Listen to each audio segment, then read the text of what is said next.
అనాథగా మారిన తెనాలి టిడ్కో గృహాలు. పార్టీలు ఎన్నైనా, ప్రభుత్వాలు ఏవైనా తీరు మారేదే లేదు. పేదవాడి తలరాత మారేదే లేదు. వందల కోట్ల ప్రజాధనం మట్టి పాలవుతుంది. ప్రజాప్రభుత్వం అని బల్లలు గుద్ది చెప్పే ఈ ప్రభుత్వం ఈ టిడ్కో ఇళ్లను ప్రజలకు ఎందుకు పంచడం లేదు? ఈ ఇళ్లకు ఎదురుగానే యానాది కాలనీ ఉంది. అక్కడ వందలాది మంది నిరుపేదలున్నారు. వారిని కనికరించని స్థానిక నేతలు ఎప్పటికీ మారేను మా తలరాతలు అని స్థానికులు ఆవేదన వ్యక్తం చేస్తున్నారు. కొద్దిపాటి ఖర్చుతో అక్కడి ఇళ్లను పూర్తి చేసి ఇళ్లు లేని పేదవారికి పంపిణీ చేస్తే అది ప్రజాప్రభుత్వం అవుతుంది.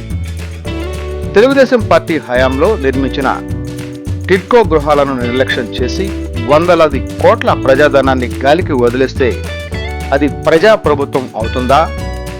ఈ ఒక్క తెనాలి నియోజకవర్గంలోనే ఇన్ని ఇళ్లు ఖాళీగా ఉంటే ఆంధ్రప్రదేశ్ రాష్ట్రమంతా ఎన్ని లక్షల ఇళ్లు నిర్మించి ఇలా ఖాళీగా ఉన్నాయో అర్థం చేసుకోవచ్చు.